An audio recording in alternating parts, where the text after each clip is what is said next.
Hello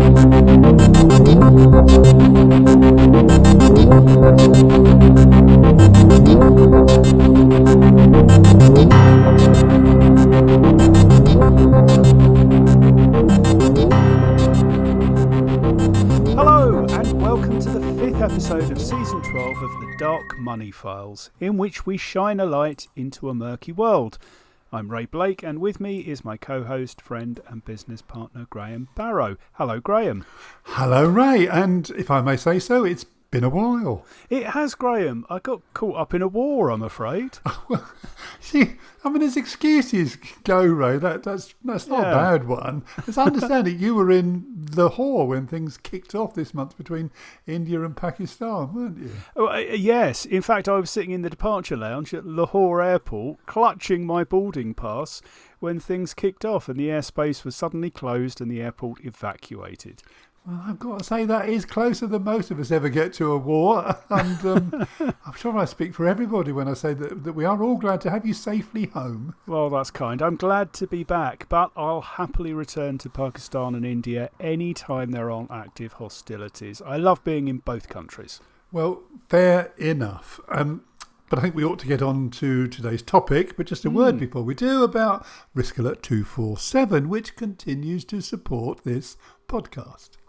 Yes, more and more banks and payment firms are learning what it can do and how much it can save them in terms of risk and cost. Yeah, and the potential savings are huge.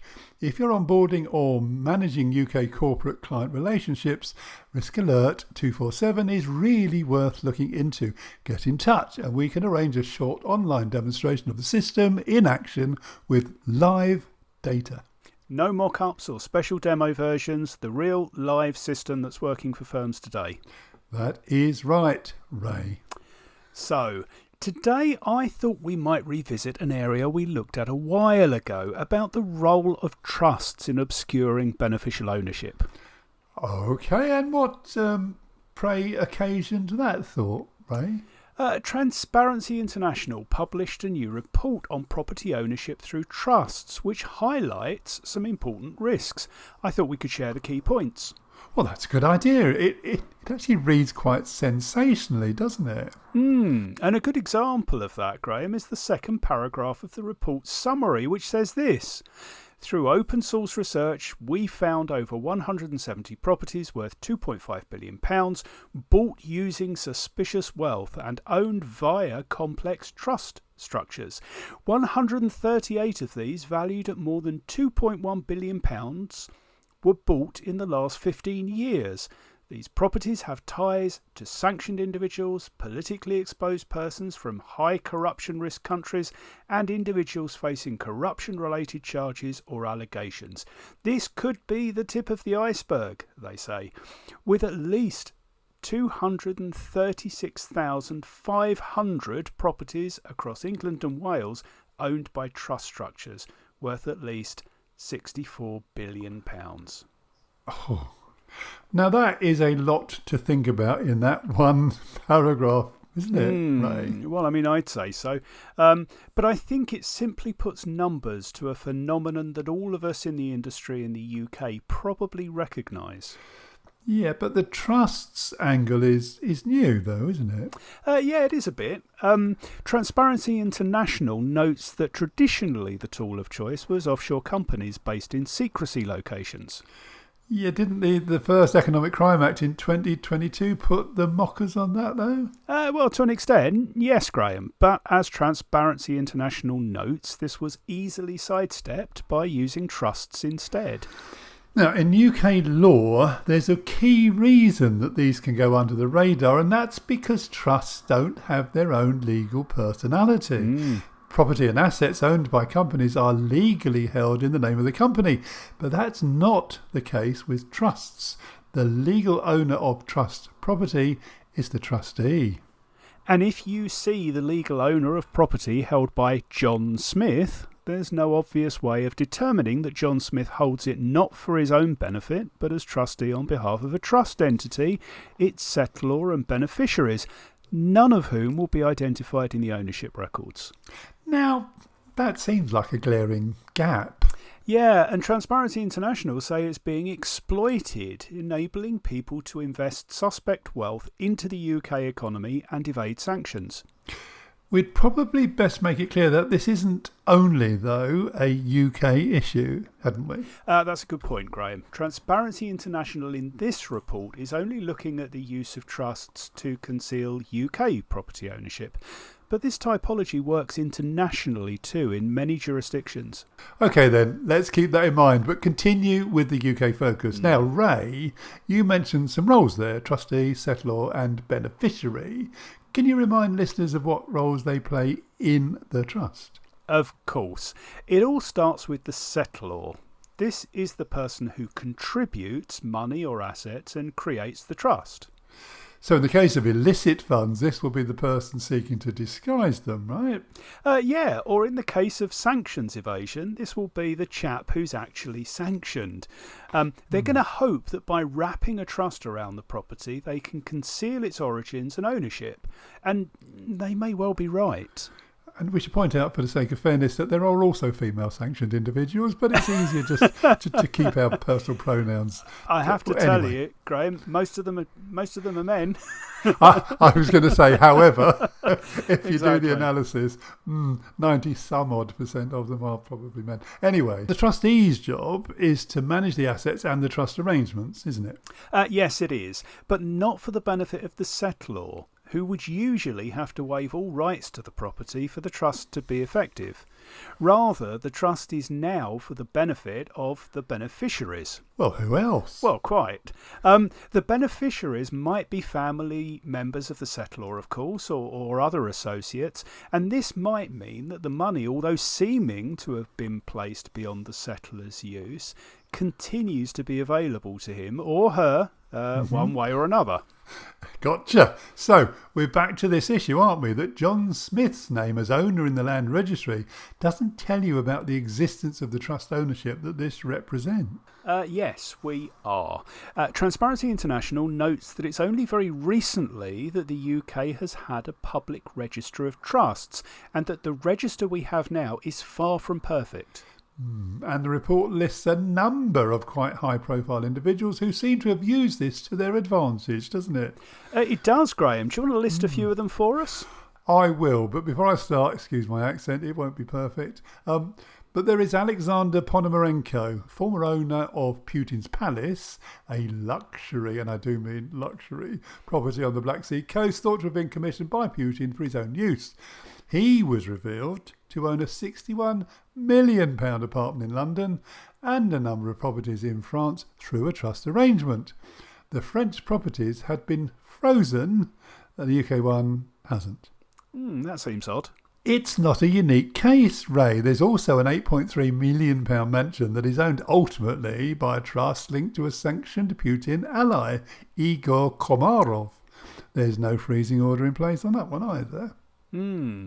I see also our old friends, the Alievs, appear in the list to the tune of £130 million worth of properties. Yeah, just a drop in the ocean. And to cap it all, one of the jailed Singapore money launderers from the 2023 $3 billion gambling ring is a trustee who controls a company that owns £40 million in central London commercial property. Now, a trustee that controls a company that owns property. Hold that thought. Yeah, I think that's going to be important in a minute. Now, we said earlier that it's become harder to conceal property ownership through companies, didn't we? We did, through a combination of the Person with Significant Control, or PSC, regime, introduced in the UK in 2016, and the Register of Overseas Entities, introduced in the Economic Crime (Transparency and Enforcement) Act of 2022. But that didn't close all the gaps, evidently. No, TI notes that there are 3 distinct loopholes that can be and are being exploited. OK, so where shall we start? The first loophole involved an offshore company controlled by a trust. Now, how does that work, Graham? Well, offshore companies have to disclose parties to trusts that control them to Companies House under the ROE, the Register of Overseas Entities. But Companies House does not currently have the right to publish this information. Eh? Well, yeah, that's right, Ray. It's not part of the publicly accessible register. In practice, this means that if a kleptocrat holds land by an offshore company and wants to keep their assets a secret, all they have to do is insert a trust structure on top with them and or their family as the beneficiaries. And is this happening a lot? Transparency International says it has identified over 5,500 overseas entities. That's almost 1 in 6 of all companies on the ROE register, listing a trust in their ownership structure. Together, these companies own at least 23,000 properties in England and Wales worth over £17.5 billion. Now, there are steps in hand to make the necessary information available if you can demonstrate legitimate interest when you inquire. But crucially, you have to name the trust you want information on. But that doesn't make any sense. How would you know the name of the trust when it's not on the public register? Well, your guess is as good as mine, Graham, but that seems to be where we are. The second loophole is the case of a UK company controlled by a trust. And if anything, it's a more serious loophole. Yeah, now that's because if you report a trust as the PSC, the person with significant control of your company, you only need to provide detail on the trustee, not on the settlor, not on the beneficiaries. And that seems at odds with the money laundering regulations, Ray, which require that firms providing regulated services to a company identify the trustee and the settlor and the beneficiary as UBOs of the corporate entity. Well, it seems at odds, Graham, because frankly it is. Transparency International says it has found over 49,000 properties across England and Wales worth at least £9 billion held by UK companies controlled by a trust. The third loophole is where a trust directly owns property, not through an intermediate company. Now, HMRC, through the Trust Registration Service, collects information on the settlors, beneficiaries and trustees of overseas trusts that directly acquired property here on or after the 6th of October 2020. But, as Transparency International notes, it's currently not allowed to share this information with the public.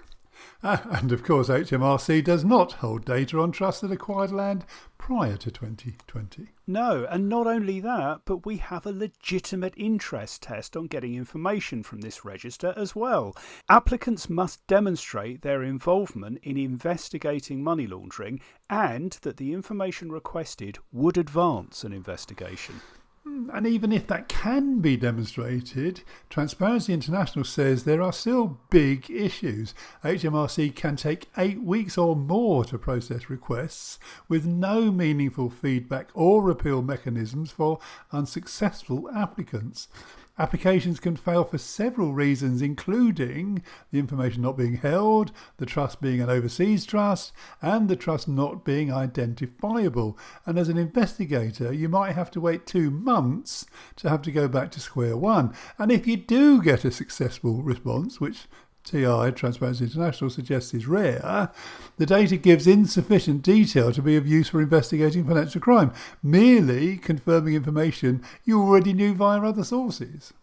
Because you had to get that far in order to demonstrate legitimate interest in the first place. Yeah, Kafka would have approved, I suspect. Now, Transparency International says that not even the government knows exactly how many properties are owned directly by trusts, because this information is not collected systematically by the land registries for England and Wales, Scotland and Northern Ireland. There was a ministerial response to a parliamentary question that confirmed 56,000 trusts had been notified to the Trust Registration Services that their trustees had acquired a direct interest in UK land, but only trusts created after 6 October 2020 have to register, and there is likely some level of non-compliance. I mean, like if you don't know the trust exists, how do you make sure they comply? But, Yeah. Kafka again. TI says that there are indications that the real figure could be much higher. No. Yeah, Transparency International used the government's figures and took into account properties they suspected are held by corporate trustees to calculate that there are likely at least 164,500 properties owned directly by trusts in England and Wales. It's a grim picture, Ray. It is, Graham, but Transparency International in the report makes a number of proposals for new rules that would close the gaps and significantly mitigate the current abuses. Let's hope the government is listening then, Ray. Yeah. Now, I've been banging on for years, and you'll recognise this, Graham, you've had to put up with it, about increased corporate transparency, highlighting the criminal opportunities that remain available through trusts. And in their report, Transparency International provided a textbook example of exactly this migration. Would that be the Maxim Bakayev case, Ray? It is, Graham. Bakayev is the son of a former president of Kyrgyzstan, identified in a global witness investigation as having embezzled and laundered public funds. Oh, colour me shocked. And Maxim Bakayev purchased a £3.5 million mansion in Surrey via a Belizean company, the belief being that this was funded by his father's embezzlement. Yes, indeed. But in 2022, when the new disclosure requirements for overseas entities came into force, the Surrey house was transferred suddenly to a trust administered by UK lawyers. TI were able to confirm this through one of their few successful Trust Registration Service requests. HMRC confirmed Maxim was the beneficiary of this trust. But the Land Registry would list the owners simply as individual natural persons, the trustees themselves, with no indication of trust ownership. So unless you had other information and knew about the existence of a trust, you'd have no reason to make a TRS request and no grounds to demonstrate legitimate interest. So, if you're a bad guy or an organised crime group looking to launder money in 2025, trusts are definitely a tool you can't afford to overlook. Well, on that note, Ray, that happy note, let's end here and direct people to the full Transparency International report, which contains some diagrams that help to me, because I work better with pictures, understand some of the structures it described. Yeah, let's do that. We'll put a link in the show notes. Anyway, Ray, it is good to have you back in the UK in one piece. And I imagine your choice of such a UK-centric topic is no coincidence. You may well be right, Graham. Your choice next time. What might we cover next? I'm going to be slightly cryptic here because, as I'm sure a lot of our listeners know, we work alongside a number of different investigative journalists, and there are 2 or 3 stories that may well be breaking shortly, and we would love to bring you the inside track as and when they break. I'm looking forward to it.